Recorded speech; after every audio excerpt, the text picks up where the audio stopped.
Welcome everyone, Dr. Thor here with another food review.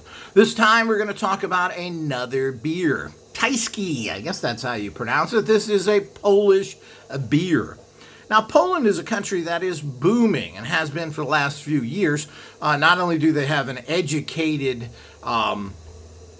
public, they seem to be fairly industrious. When about 7, 8 years ago, Poland was known for its very violence because they're such a poor country that they had a lot of hoodlums running around doing all sorts of problems. This has turned into a place, because business is much cheaper there, cost of everything is cheaper there, that they are booming. They're the second largest immigration into Great Britain because they are in the EU, or were, are the Polish, and they are everywhere. All over Europe, they have left Poland and are able to function well in other countries. They are everywhere. And a lot of Polish companies are getting bigger and bigger because they have that price advantage and the technical abilities. They are a bit backwards, being a highly Roman Catholic country. They still have a lot of goofy little laws and so forth, but don't they all? Of course, they're still a slave of the EU, particularly the Germans that borders them, but people who border Poland go there and shop and everything else and get their foods and everything else for 20 to 30% less than you're going to pay for them in the other countries. So, now I haven't had this beer before, but I've had Polish beer before, and generally it's good. Here's another. This is a I believe this is a half a liter. Yeah, it's 500 milligrams, 5.2 alcohol. We'll find out what 500 milliliters actually is. Yeah, well, I'm getting 16 ounces again, which is pretty large. Generally, you don't get that. This is changing a little bit as people are demanding larger sizes. Usually, they give you a thimble full of anything in Europe, and think that this is special. The sizes seem to have dramatically increased. That's because these people are selling around the world again. They're selling everywhere, and these tiny sizes are not very impressive, especially for cheap products. One of the cheapest things in the world to make is beer. Very, very cheap commodity to make, and it's very easy to make.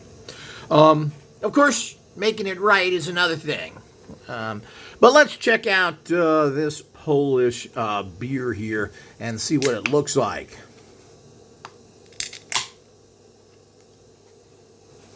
Now, nothing like a good beer on a nice cold beer, and you can see this is very cold on a hot day, which it really isn't right now. But beer is horrible for you and horrible for your pancreas, but whatever. Everything in proportion, Thory. Okay, so as you can see, here's all the Polishy stuff.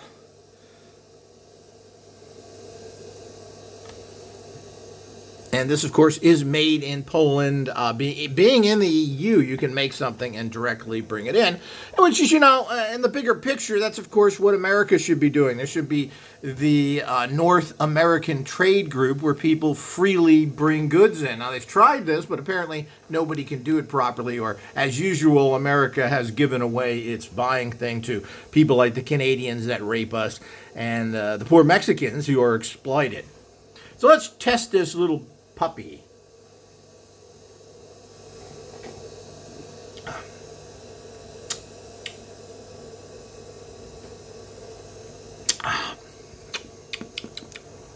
Not bad, just like the other Polish beer I've had.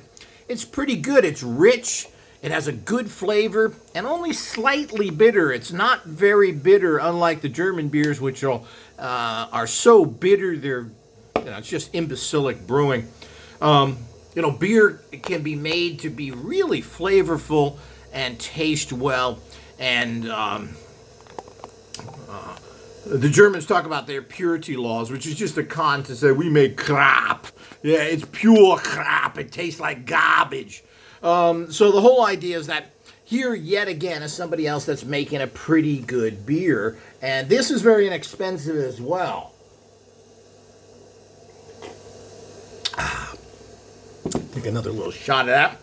yeah, that's a pretty good beer and it's inexpensive. Now, again, you got that problem of being in an aluminum can, which produces a bunch of toxic stuff in your system you don't need.